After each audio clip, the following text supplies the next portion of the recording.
Welcome everyone, bienvenue. Je m'appelle Christina Capi et c'est moi la directrice du Centre des études canadiennes-américaines ici à Western Washington University. And I would like to begin with a land acknowledgement before we start today's session.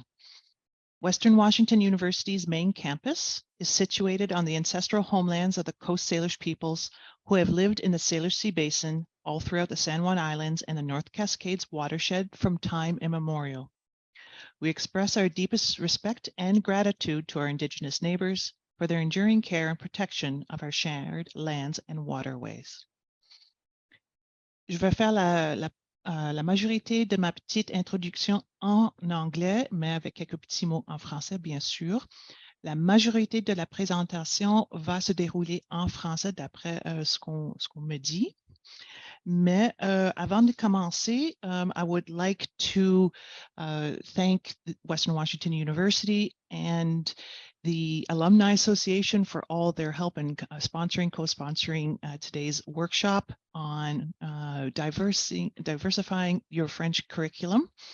And we are very excited for today's speaker that I will introduce in a couple of moments. On behalf of Study Canada K-12 and Kyla's Suite, we would like to welcome you to the first of 4 webinars to help you add a more global and diverse perspective to your French classroom. Even though it's in the middle of the summer, our minds are always turning and trying to figure out how to improve and how to make our curriculum and our students better. So funding for this series is provided by the U.S. Federal Department of Education and their Title VI grant supporting the Pacific Northwest National Resource Center in Canada. It's in consortium with the University of Washington in Seattle and here at Western Washington University.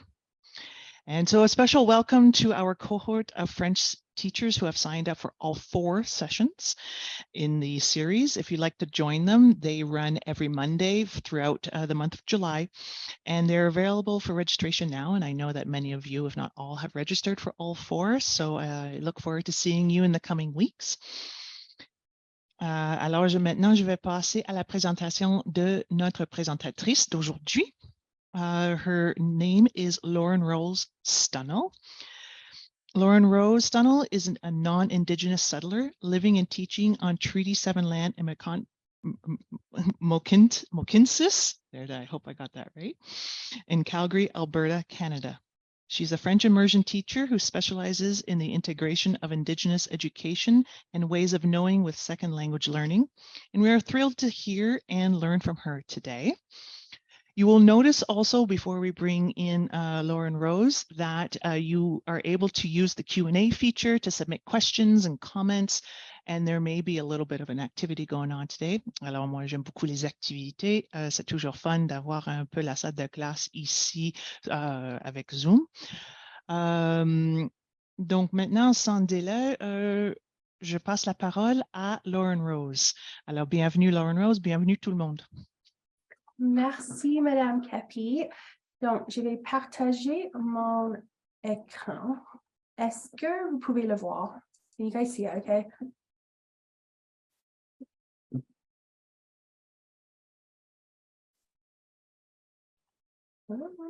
Yes. Can you put it in presenter? Yeah, I'm just trying to get rid of the, you guys at the top of the screen, so I can't see my present button.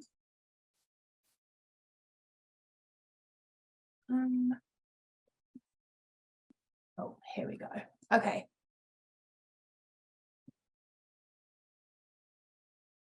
Okay. You can see it, okay? Yes. Thank you. So hi, everyone. Thank you so much for having me. This work that I'm about to share with you is extremely important to me, and I have had a very immense honor of being able to learn from Indigenous elders, allies. I have lots of Indigenous students in my grade 6 class and their families, and so thank you so much for giving me this platform to be able to do this work and share it with you. So before we begin, I'm gonna acknowledge the land where I'm located. So I'm in Mohkinstsis in Calgary, Alberta. Mohkinstsis is the Blackfoot word for elbow. So in Calgary, it's where the Elbow River bends. So we're located right there, so we are called Mohkinstsis. So I would like to acknowledge the traditional territories and oral practices of the Blackfoot nations, which includes the Siksika, the Piikani, and the Kainai. I also acknowledge the Tsuut'ina and Stoney Nakoda First Nations, the Métis Nation Region 3, and all those who make their homes in the Treaty 7 region of Southern Alberta. So as a treaty person, educator, I am committed to making space for Indigenous ways of being, belonging, doing, and knowing in my school for the benefit of all students and colleagues. So I just want to share, oftentimes when you see a land acknowledgement that comes from Canada, they'll acknowledge the treaty land. So this is just a map that we kind of use in our classrooms. You can see faintly in the background the provincial boundaries, but on top of it, you can see the treaty lines. And so these are the treaty boundaries. So I'm located just down here in Treaty 7 land. So these are numbered treaties, and there are a series of 11 treaties that were signed between the First Nations and the reigning monarch of Canada between 1871 and 1921. So Treaty 7 is the very last of the signed treaties, and it was signed on 22nd of September, 1877. So on the 22nd of September, schools in Alberta will often honor and celebrate Treaty 7 Day. So if you hear me saying Treaty 7, this is what it means. And I would also like to acknowledge that Western Washington University's main campus is situated on the ancestral homelands of the Coast Salish peoples, who have lived in the Salish Sea Basin. And one thing that's really interesting is the Salish people, the Indigenous people where you guys are located, and the Blackfeet people over here in Alberta and Montana, they actually signed a treaty together called the Inni Treaty, and Inni is the Blackfoot word for buffalo. So there is a relationship there, which I thought was very, very special. So here's our plan for today's webinar. I'm going to introduce myself, my work. I would like to share with you the story of Turtle Island, discuss a little bit why this work is so important, and then move into discussing la francophonie, les métis. I would like to introduce you to the Michif language, and then I'm going to throw tons of resources and ideas about how you can authentically do this in your classroom. And then at the end, we will have some time for some questions. So this is me. My name is Lauren Rose, and I teach grade 6 French immersion at École Bob Edwards School here in Calgary. I have a Bachelor of Arts in French Language and Literature from the University of Calgary. And right after I graduated in 2017, I went right back to school and I got my Bachelor of Education, and I specialized in French. And this September, I'm going to be going back to school to the University of Alberta. They have a Francophone campus there called Campus Saint-Jean. And I'm going to be starting my master's in Études en langue et culture, leadership et administration scolaire. I was born in England. I was born in Brighton, the very south coast of England. And in World War II, my great auntie actually married a Canadian soldier who was deployed in England. And so they moved back to Canada together. So I do have lots of family in Canada. My family and I moved here when I was 12 in 2006. I was in grade 7. We moved to Canada. And then in 2017, I moved to Annecy-le-Vieux in France. And I also did a term at UQAC, the Université du Québec à Chicoutimi, where I learned lots of French. I started French when I was very little, but my experience in Quebec really, where I got a lot of my confidence in French. On a personal note, I love to travel. I have a big, deep fascination with the history of England and the history of colonization and how powerful the country was, and then in turn, the devastating effects it had on all the countries that they colonized. So that's kind of where my work comes in. And I chose to be a teacher because when I was little, I read the book Matilda by Roald Dahl, and I absolutely loved it. I wanted to be Miss Honey, so that's why I became a teacher. And this is my puppy. Her name is Matilda. So it's very much, education is very much a big part of my identity. So before we kind of dive in to the work, I just want to share a little bit kind of who I am at work and the nature of my job and where the ties between Indigenous education and the French language acquisition kind of come in.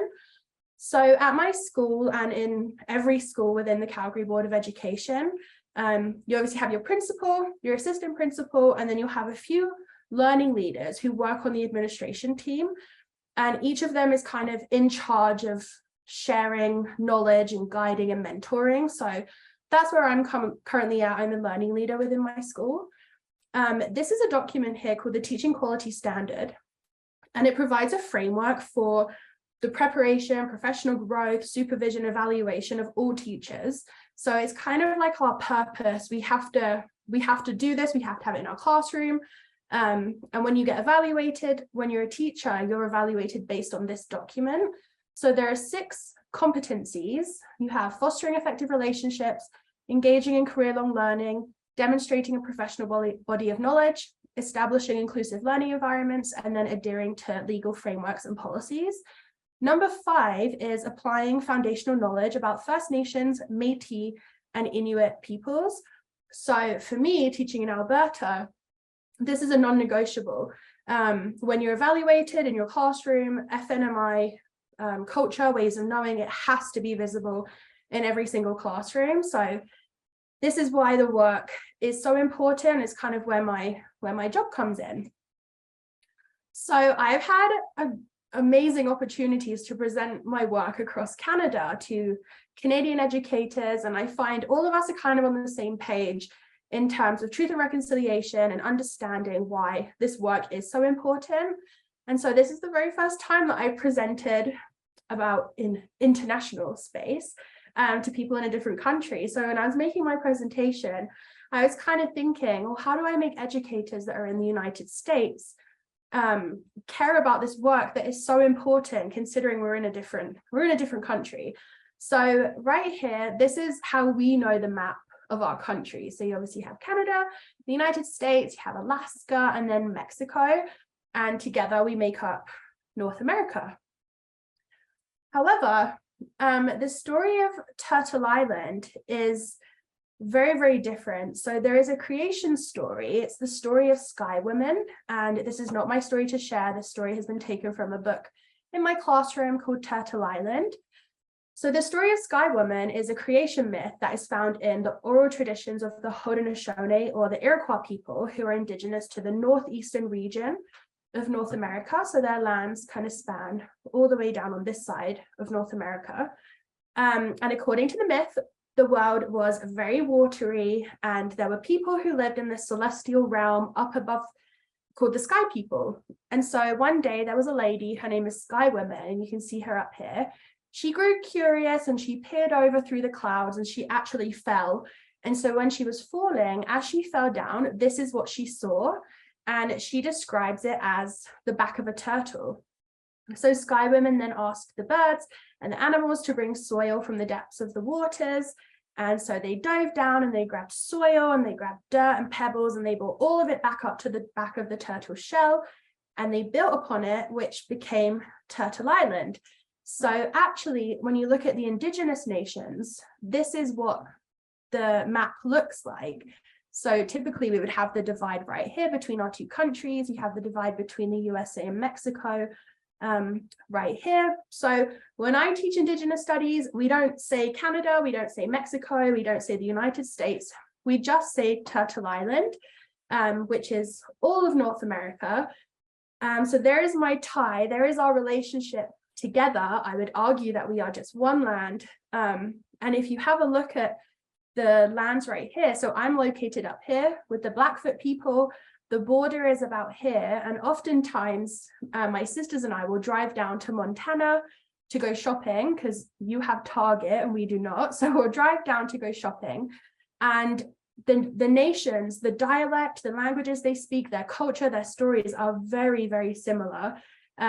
We say Blackfoot in Canada, you say Blackfeet in Montana, and the same over here with the Salish people. And the Squamish, they actually span from Vancouver in British Columbia, all the way down through Seattle, and their traditions are very much the same. And same with the Inuit up here across Alaska and in the Northwest Territories. So that is the story of Turtle Island. So when I share this, I don't want us to think Canada, United States. I would like us to just look at the land as being Turtle Island. It's all of us together.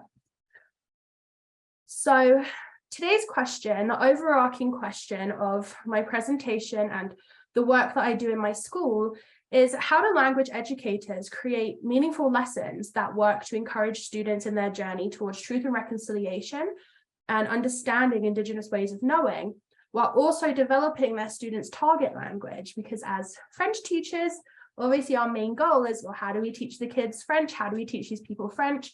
But the work is so important. How do we weave that together? So I just want to touch quickly on why this is important. This is a very big conversation. It deserves a lot more time than what I'm going to give it. But this is the residential school system that happened in Canada and across the United States. So these residential school systems were institutions, they were schools, and their entire main goal was to assimilate Indigenous children into a more Euro-Canadian, Euro-American culture. The schools were part of a government policy and an initiative that spanned over a century, starting in the late 19th century and then continued into the late 20th century. So to give you some perspective, the very last residential school in Canada closed in 1996 in Saskatchewan, which is really upsetting because I was actually alive. I was 2 when the last one closed. And I look at what was happening in 1996 in Saskatchewan versus in England and other parts of the world. And so this is not history yet. You know, this is still happening. The survivors, the victims, they're still in our schools today. So the residential school system was implemented by the Canadian government, and then it was operated by various Christian and Catholic churches. And the primary goal of these schools was to forcibly assimilate Indigenous children into European culture and completely eradicate their traditional languages, their culture, and their practices. So Indigenous children, usually between the ages of 4 and 16, were forcibly removed from their families and their communities, and they were placed into these residential schools. The children were prohibited from speaking native languages, practicing their cultural traditions. They were given this Western-style education, and they were taught Christianity. And the result of this was there was overcrowding, poor sanitation, physical, emotional abuse and neglect, and there were instances of sexual abuse. And so many students experienced trauma. They suffered long-lasting effects on their mental, emotional, and physical well-being. And so this work is really important because the impact of these residential school systems in Canada and the United States has been devastating for our Indigenous communities and has contributed to the loss of language, culture, and immense generational trauma. So in 2006, the government of Canada actually offered an official apology, and the Truth and Reconciliation Commission was established. So that's this right here, with 94 calls to action. And each one of those is working with the government and the Indigenous people to address the legacy of achieving reconciliation because of these schools. So one thing that's important to note is that every Indigenous person you see or you know is a descendant of a residential school survivor or a victim. And so when Indigenous students come to my school, it's kind of my job to work with them because we are in a Western setting and in a Western style of education. And so how can we honor their traditional land-based learning and make our schools a safe place for them to be when their understanding of school, their grandparents' understanding of school, even their parents, are residential schools. So this is why the work is so important, and it's why we have to do it. So every single year, every single school in the Calgary Board of Education makes a commitment towards the Truth and Reconciliation. So this was ours that I wrote for the year that we just ended. And so we chose call to action number 63, which was growing our foundation of Indigenous ways of knowing. And because we are a language school, it was part of our job to figure out how do we take Truth and Reconciliation and weave it into French language acquisition. So I am going to present, this is La Francophonie according to my grade 6 French immersion class. So every single time I say, c'est quoi la francophonie? Qu'est-ce qu'on pense? This is what they come up with. The first thing that comes up is obviously France and Paris et la fête nationale française. Then they talk about Quebec and poutine. They'll talk about pastries and les croissants. They love to discuss Madagascar. That's a really fun fact for them that Madagascar is a francophone country. They'll talk about Acadia. They like to share about the beaches in the Seychelles, cheese and chocolate from Switzerland. We have a very, very diverse population where I teach. So we have students from Cameroon, from the Congo, from Lebanon. And so this is what they come up with every single time. And I'm sure this happens in a lot of French immersion classrooms. When you discuss la francophonie, this is what comes up. So one thing, I've done lots and lots of research, is this doesn't come up anywhere in any official document in Canada. The International Organization of the Francophonie, it's not mentioned, which I find very, very strange. And I hope you'll find it strange too after I share who these people are. So these are the Métis people, and they're an Indigenous group in Canada. They have a really unique cultural identity, and their ancestry traces all the way back to the first contact between Indigenous peoples and First Nations communities. And those European settlers are primarily French and Scottish descendants. And so the Métis, they emerged as this distinct and really vibrant community. They have their own language, Michif, which is this rich heritage language that combines Indigenous and French languages together. They have a super deep connection to the land. They engage in activities such as hunting, fishing, and gathering. And they have played an immense role in Canadian history, particularly that of the fur trade. And one thing that was really special about these people is, of course, there were different worldviews between the Europeans and the Indigenous people, but these Métis people, because they were a blend of the two of them, they were able to share their expertise and build relationships with the Indigenous nations and the European traders. And so they are very celebrated. They are honored in every single school. Their flag is required to be in the front foyer of every Calgary Board of Education school. They're very special, very unique. They're well known for making these York boats down here, which was immense for the fur trade. The Métis jig, it's just this very vibrant, very interesting culture, these people that deserve to be honored. And the language that they speak is actually Michif, which I'm going to share about in a second. So when you think of la francophonie, if you talk about Quebec et Carnaval d'hiver, I'm sure this guy comes up, Bonhomme de Neige. He is actually wearing la ceinture fléchée, which is the arrow sash. This is a part of Métis regalia, and it was worn by les voyageurs, the voyagers that came over from Europe.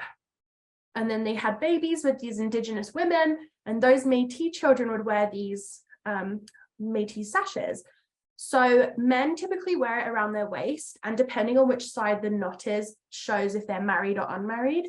And then women would wear it across their shoulder.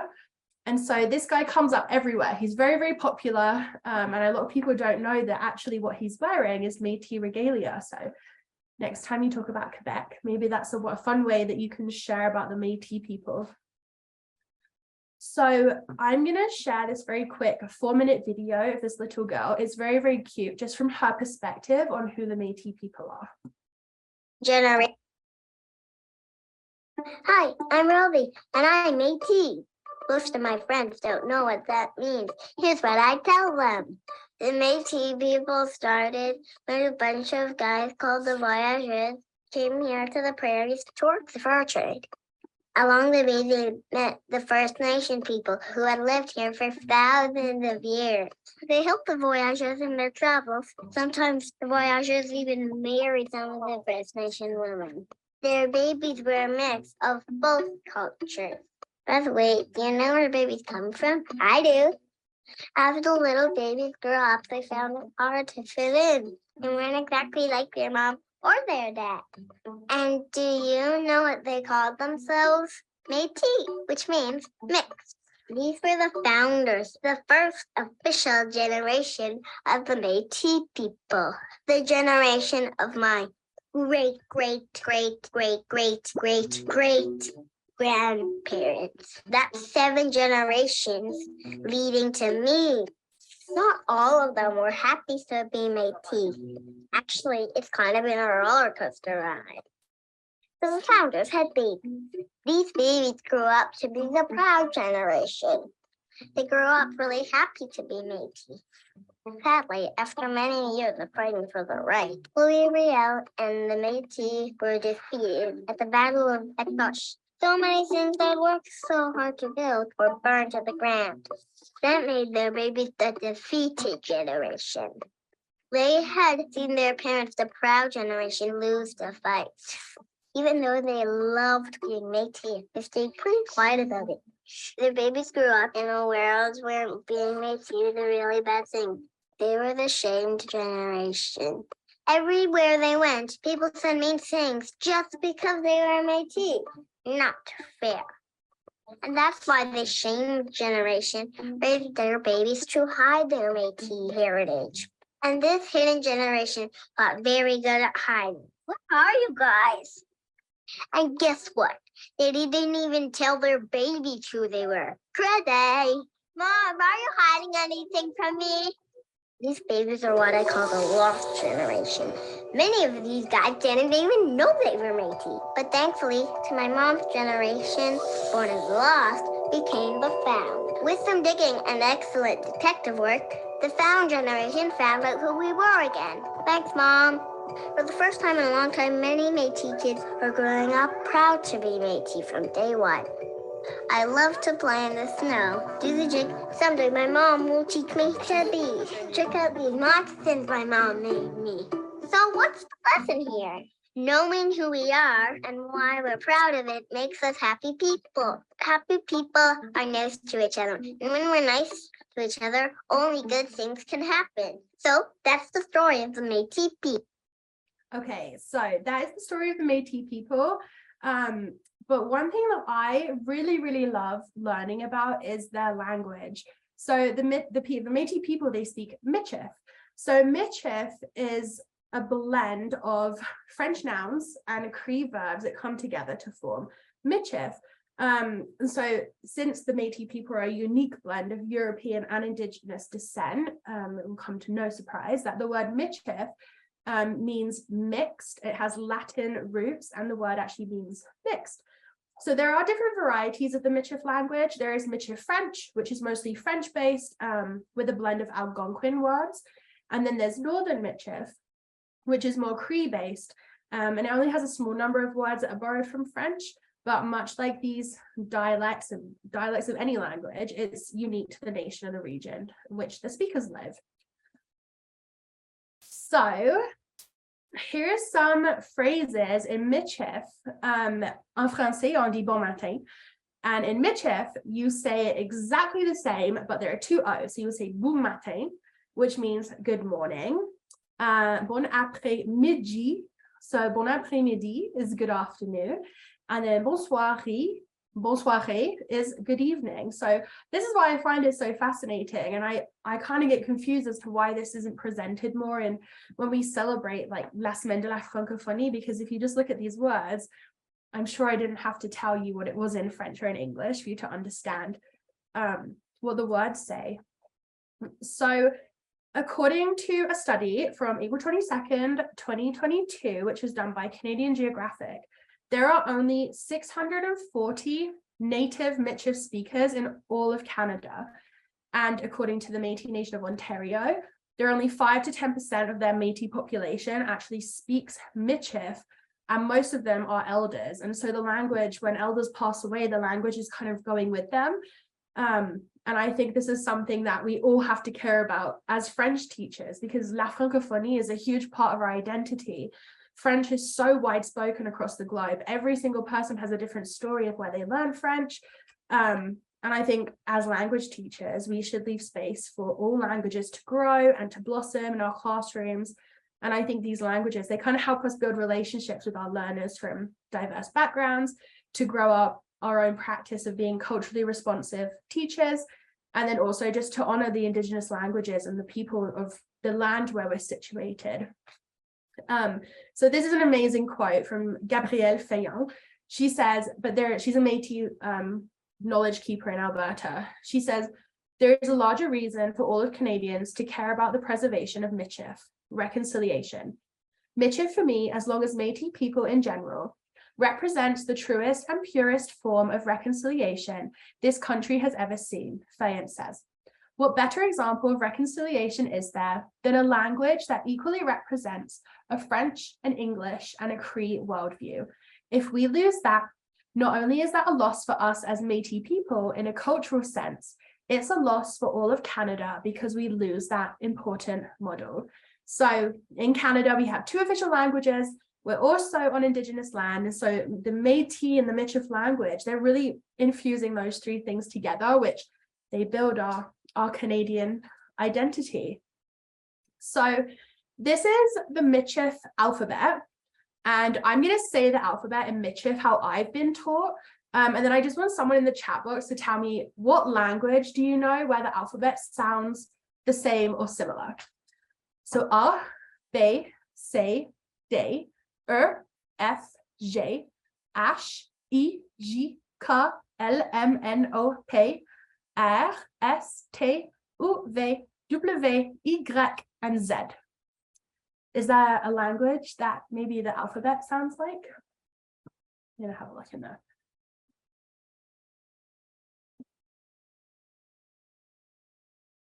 Any guesses?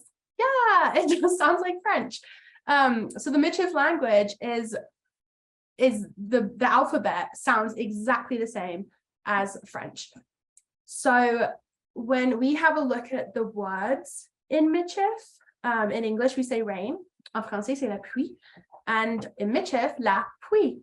And you'll notice that the languages are kind of, the spelling is off because Michif is an oral language.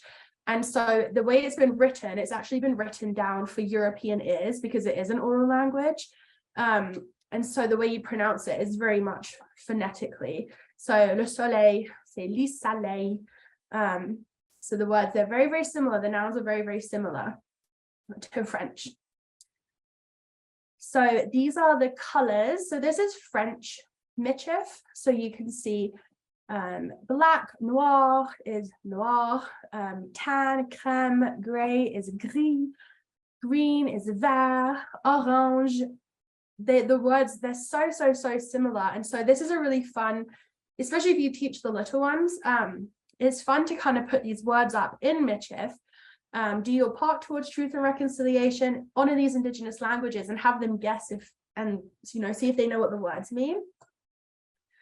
Just to compare the 2, this is Northern Michif, which is taking more Cree. So you can see the 2 different dialects here. Heritage Michif is using more of the French nouns, and Northern Michif here is using more of the Cree nouns.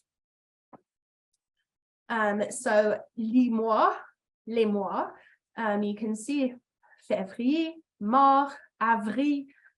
En français, c'est avril, April. So we're going to play a little game. Here's a word in Michif, and then I want you to see if you can tell me what the word is en français, or you can tell me what the word is in English. So if you want to type it in the chat box, I'll have a look here. Été, ici. Été, these are very good guesses. So été is the word in Michif, et en français, c'est l'été. So there you go. There's some Michif now. How about this one? This is battu. Oui, c'est. Oh, some more guesses. Oui, ça c'est bateau. So very, very similar. Battu, bateau. Here's the next one. One is galette. Oui, bravo, c'est une galette. And then I think we have one more. 13.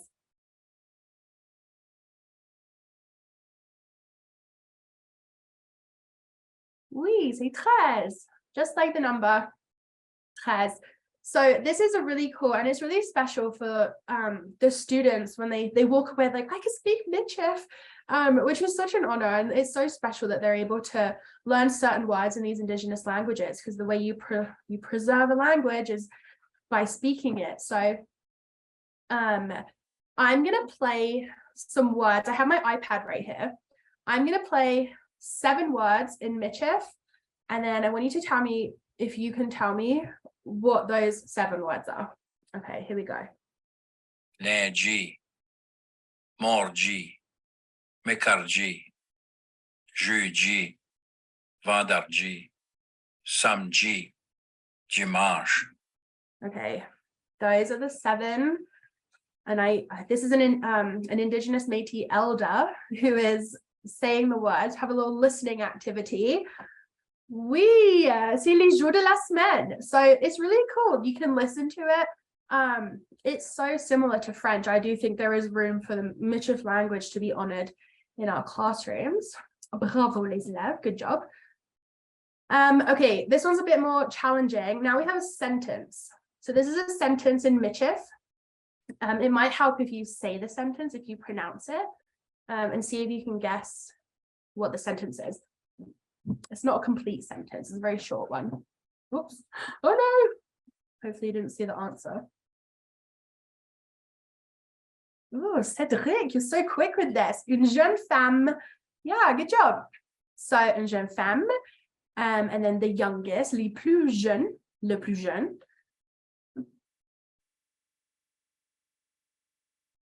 So that is my little quick lesson on Michif. So I'm going to go through lots and lots of resources right now to kind of share with you how to preserve these Indigenous languages and how you can actually make it come alive. And especially as a non-Indigenous person, how to weave them authentically to honor that Indigenous voice and also take on new language en français.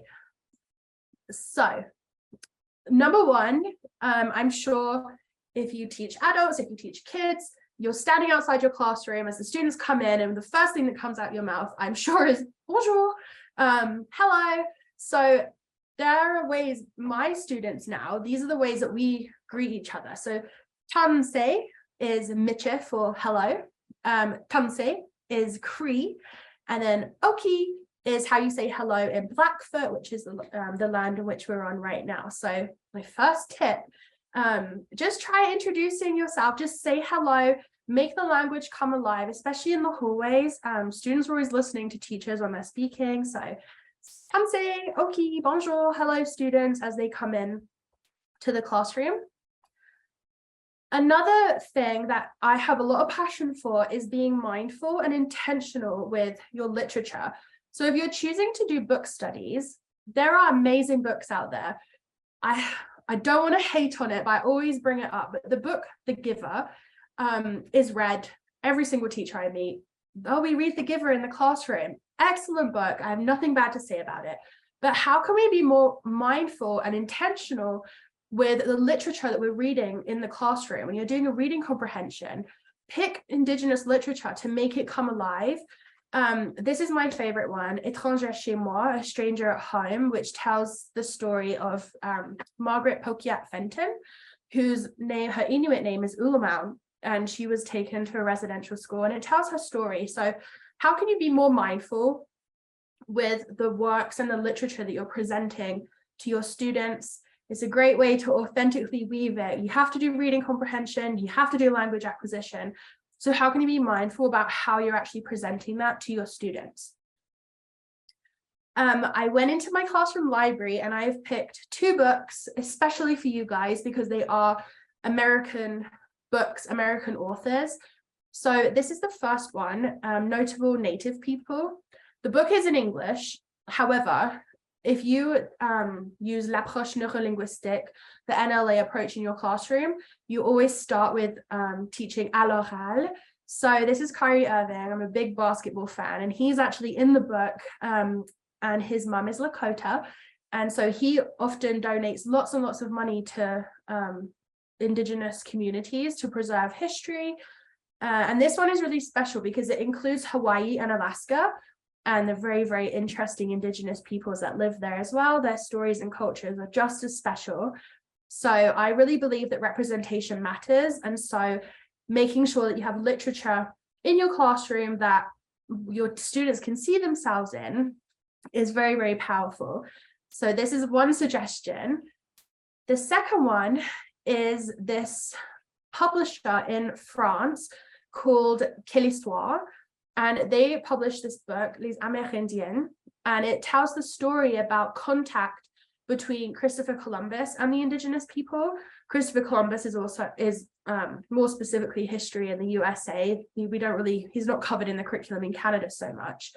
But these are tiny little books. They only cost €5 per book, and every single book comes with an audio. So if you're looking to do a listening activity with your students, even K all the way up to teaching adults, this is an excellent way to include those listening activities. And actually, if you have a Spotify subscription, all of the podcast, we say les balados in Canada, I'm not sure if you say le podcast, but les balados are all on Spotify under the playlist Quelle Histoire. And the reason why I'm sharing this with you is because there are so many little short videos and audio books about Indigenous peoples. And one that my students really love is Pocahontas.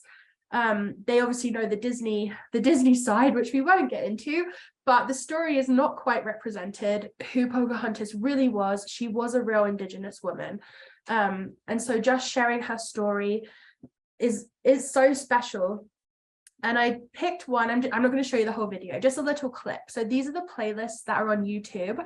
I picked a powerful American for you. So this is what Neil Armstrong's video looks like. I use these as a bell ringer in the morning, like a tâche du jour. We'll listen to it. It's only a few minutes, and then the students can do a writing activity en français. We can have a conversation about what we learned.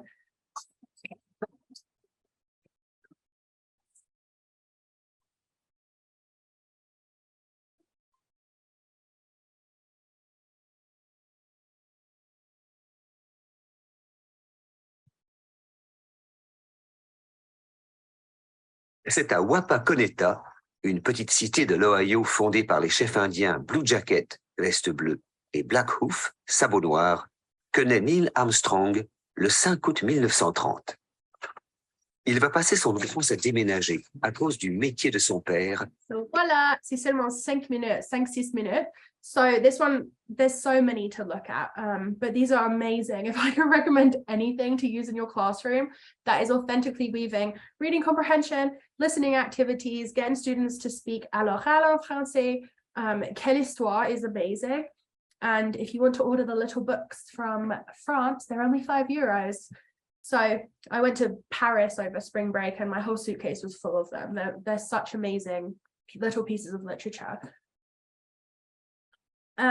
These are just some other books that I would recommend. This Encounter is actually written by an American author, and this tells the story. This book is so beautiful. It tells the story of contact between Indigenous peoples and Europeans, but the Europeans and the Indigenous are kind of looking at each other like, well, you've got really long hair and you've got short hair. Well, you're not wearing very many clothes, or you're wearing this huge uniform and it's so hot outside. So the story is actually told from the perspective of the animals.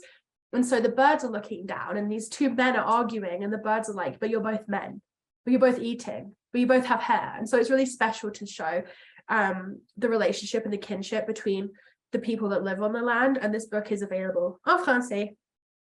And then we're really big at the moment on multilingual books with the Calgary Board of Education. And so these ones are written by Sylvain Rivard, and they are so cool. I wish I had a photo of the inside of them.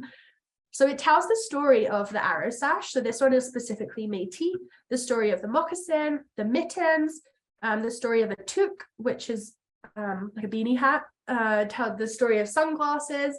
So all of these Indigenous contributions, and the story is actually told in English, in French, and the Indigenous language from the land in which the item is used, was originally used.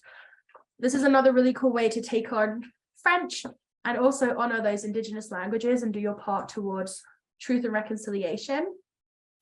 This is a few books that I have in my classroom, and I read this one just at the very end of the school year with my grade 7s. So I teach Indigenous studies, but the students are also grade 7 French immersion students. So this is all the different animals, and it's in English, French, and Cree. And so I have some student work here. They went on Canva, which is what I'm using right now. We have a big passion for Canva, and they created their own posters for the school. So you can see they wrote down the word in English, in French, and then the Indigenous language. This is my student's favorite word over here. But it's really cool to put them up in the hallways and just make the languages come alive and show the students that, yes, our country is bilingual, but also we're on Indigenous land. Likewise, the USA, on Indigenous land. So who are those people and how are we honoring them? This is a project that we did with translanguaging. So translanguaging is the idea of allowing students to use their entire repertoire of vocabulary to express their thoughts. So the student that wrote this, she speaks English, French, and her home language is actually Spanish. So the content of the children's book that she wrote has an Indigenous focus. And you can see over here, she wrote it in English, she wrote it in French, and she wrote it in Spanish. So this is another great way. You have your language acquisition, you have your curriculum from English language arts, plus you're honoring Indigenous ways of knowing all together in this project we did. If you're a math or a science teacher, this is a really cool way to include Indigenous ways of knowing into math. So this is an artist up here, Alex Janvier, and his artwork is actually behind him. And you can see that most of his artwork, he uses circles. So this was grade 7 math, and I was teaching the students how to correctly measure circles, figure out the circumference, the diameter, the radius of circles. And so I gave them specific mathematical equations that I wanted to see in their artwork. And this was the result. This is one student's right here and another student's right here. And they were writing their artist statements en français. So we had a cool art project. This incorporated math, art, FLA, ELA. It was really, really cool. FLA is French language arts. So this is the medicine wheel. So whenever I teach about a circle, we always use the teachings of the medicine wheel. It's another authentic way to incorporate Indigenous ways of knowing. If you teach at the university level, this is a website that I had the great honor of writing lesson plans for, and it is completely free. It's by the Workland School of Education, which is at the University of Calgary. So this is a website where you can go through and you can pick an Indigenous book, a resource, and people have sat and they've created lesson plans on how you can present the work in kindergarten all the way up to post-secondary. So this book right here is a lesson plan that I worked on, as well as a book called Fatty Legs. And it's completely free. It's ready to rock and roll. So another authentic way to incorporate them into your classroom. This is the 7 sacred teachings. My entire school is based upon these teachings. I've incorporated them everywhere. This takes me hours to explain. I've done so many presentations based on just this. So you're just getting a quick 2-minute rundown of what they are. But these 7 sacred teachings are teachings that were shared with me. There are so many books on them, and I see them pop up in nearly every single Indigenous culture that I've studied. They are 7 teachings which are represented by 7 animals, and every single one of them, when you have all of them, you're a good person and you're able to pass your goodness and your love on to others. So this is great if you teach the little ones, because they're learning animals, they're learning new vocabulary. Also great all the way up to post-secondary, because I actually use this in my classroom. Le Bison, he teaches us respect. And so if somebody's playing up in the classroom, we're like, oh, are you being a bison right now? And they understand, oh, I'm actually not quite being respectful. So every single one of them has a story behind why they teach us that. The eagle teaches us love. Eagles actually stay together. They have a partner for life, which is unlike very many other animals. So they teach us love. Mama bear will protect her babies against anything that's bigger and stronger than her. So she teaches us courage. The wolf, there's an alpha wolf and an omega wolf in a pack, the strongest and the weakest. So they teach us humility because they're all equal. So if you want to take anything away from this, I really, really would suggest having a look into these 7 sacred teachings. The language acquisition is amazing. Students can retell the stories en français, à l'oral, they can write it down. They just teach you how to be a good person, but the whole foundation and the basis of that is Indigenous ways of knowing. So this is an amazing thing to incorporate into your classroom. The very last one is Indigenous sky stories. So when you look up into the night sky, an Indigenous elder shared with me that we see stars, we see them and they're everywhere, but when an Indigenous person looks up into the sky, every single star that they see has a story and has a name. And so there are some books here that I've shown you, and you can see the constellations, the Indigenous Worldview, and the stories are told in French. So if you're doing that approche neurolinguistique, you can start à l'oral, share the stories, have students repeat it back to you. They can write them down. They can talk about the characters in the stories. And again, you have a foundation of Indigenous ways of knowing, very, very authentic. So I'm going to leave you with my 3 biggest takeaways and the big reason why I became a language teacher. The first one is I believe so strongly that languages are literacy. They are the bedrock of human literacy. They serve upon this foundation upon which written communication is built. They're intertwined. They have this relationship that just empowers people to communicate, to learn, to participate. And so languages are literacy. Languages are alive. And this one, I realized this when I was in Paris. I was with my best friend who doesn't speak French, and she was just going insane. She's like, everyone is speaking French. I can't read anything. I don't understand anything. And it just kind of reinforced that languages are alive. They are living organisms. They're continuously evolving, adapting, changing the needs and the dynamics of their speakers. These new words come up all the time with the grade 7s. And I'm like, I don't know what that means. Like, these languages are alive. They're resilient and they absorb other languages. There's idioms, there's these grammatical structures. Languages thrive. They really are alive. And so how can we make them come alive in our classroom, and especially those Indigenous languages? How do we make it come alive? And the very final one is languages are relationships. They connect individuals, they connect communities. I believe they really serve as this bridge between meaningful connection and understanding between people. And they're the threads that weave us all together. So with that, I just want to say thank you so much for having me here today and taking time out of your day, especially during the summer, to come and listen to me. I'm really, really proud of the work that we're doing on Treaty 7 land. And so this is my Twitter, this is my email. If you have any questions after the presentation, or you want to stay in touch, or you would like a resource or anything, please do not hesitate. I'm kind of on this island of doing this work. There's not very many people up here that are doing it. So if this is something that interests you, please don't hesitate to reach out. So in Treaty 7, we say aye to say thank you for the Blackfoot. Well, in Michif, we say merci, very close to merci. So thank you so much for having me here today.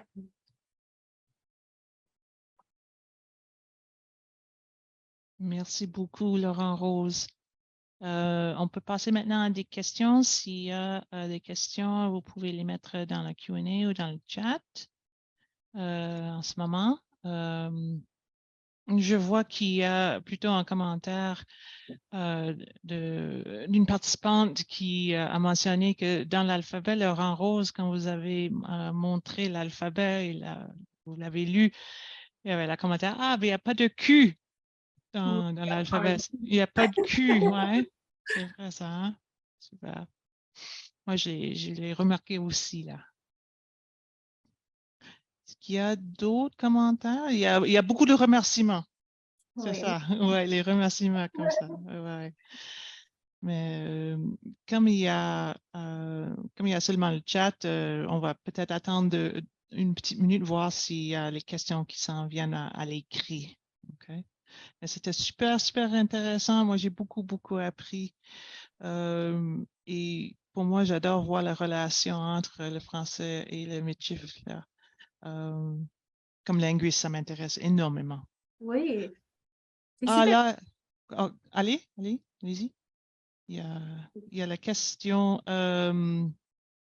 si vous avez d'autres ressources pour apprendre ou enseigner le Michif. Donc, comment l'apprendre? Donc, il y a un site web qui s'appelle le Michif Dictionary. Il y a beaucoup de vocabulaire et à côté de là, il y a des, like a speaker. Tu peux le poser pour la prononciation de chaque mot. Mais je peux partager mes diapos.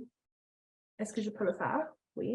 Oui, si je me rappelle bien, d'ici quelques jours, chaque participant qui a été ici avec nous aujourd'hui va recevoir le lien pour l'enregistrement du webinaire. Donc, ils vont avoir tout ça déjà à disposition. OK, super. Ah, il y a une autre participante qui a demandé comment est-ce que vous êtes arrivé à choisir à enseigner l'immersion en France? Merci. Ouais. Donc, je sais pas, mes études en français ont commencé quand j'avais 11 ans en Angleterre et j'aime pas les mathématiques, donc c'était tellement difficile. Puis j'ai commencé une classe de français et j'étais comme, wow, je peux le faire. Et c'était la première fois que j'étais comme, wow, I can do this. Et oui, j'adore les langues. Je pense que le français est super intéressant. Donc, oui. Et pourquoi plutôt l'école primaire au lieu c'est pas le primaire même. Vous enseignez la 6e année, c'est ça? Oui, Ouais, sixième année. c'est plus le primaire. C'était le primaire quand j'étais Oui. jeune, moi, mais c'est plus le Oui. primaire. C'est middle school là, maintenant. Oui. Donc, pourquoi pas le secondaire, le lycée, comme on dit en Europe, ou bien le secondaire, comme on dit ici au Canada, ou à l'université? Pourquoi vous avez choisi les petits, les jeunes? Je préfère les jeunes, mais je suis bébé teacher, je dirais que I'm still a baby teacher. J'ai commencé en 2019 et j'ai pas ma maîtrise. Je vais commencer en septembre, donc peut-être dans le futur. Ouais. Je suis super reconnaissante parce que je sais que les autres présenteurs et présentatrices sont des docteurs, Dr. Capi, et je suis un bébé teacher. Donc, je suis super reconnaissante. Voilà, ouais. OK. Et la maison, the publisher, c'est juste quelle histoire. Si tu cherches quelle histoire en Google, il y a un site web. Il y a aussi une app. J'ai l'app sur mon iPad ici. Quelle histoire? Tu peux le voir. Et c'est vraiment incroyable. Je les adore. Oui. Dans le chat, il y a quelqu'un qui a demandé est-ce que tu veux essayer d'investiguer la relation entre le joual et le mischief? Oh, peut-être. Ouais. Mais non, mais peut-être. Je pense que c'est super. Le mischief est littéralement comme le français. Les noms sont les mêmes. Donc, je ne comprends pas pourquoi. Je veux écrire une lettre à un premier ministre ou quelque chose comme ça. Mais oui, peut-être je peux faire ça. Merci, François. Ouais. Donc, je pense que c'est tout le temps qu'on a pour aujourd'hui. Je vous remercie énormément, Laurent Rose, pour votre expertise et pour le temps et l'effort que vous avez mis à nous joindre aujourd'hui et à tout le monde de nous avoir joints ici sur Zoom au milieu de l'été. Vous savez, c'est pas toujours c'est notre meilleure chose à faire d'être installé devant un écran, mais je pense qu'aujourd'hui, on a beaucoup appris et apprécié de la présentation. Et donc, comme je vous ai mentionné, vous allez recevoir un lien avec l'enregistrement d'ici quelques jours. Et encore, je remercie l'Alumni Association, le Center for Canadian American Studies et Western Washington University. On se voit, j'espère, la semaine prochaine pour la session numéro 2. La session numéro 3, c'est avec moi. La session numéro 4, le 31, c'est avec une autre collègue. Et on va continuer à apprendre et pour se poser des questions. Alors, merci beaucoup et à la prochaine. Merci beaucoup, Laurent Rose. C'était un grand plaisir. Merci beaucoup. Merci. Au revoir.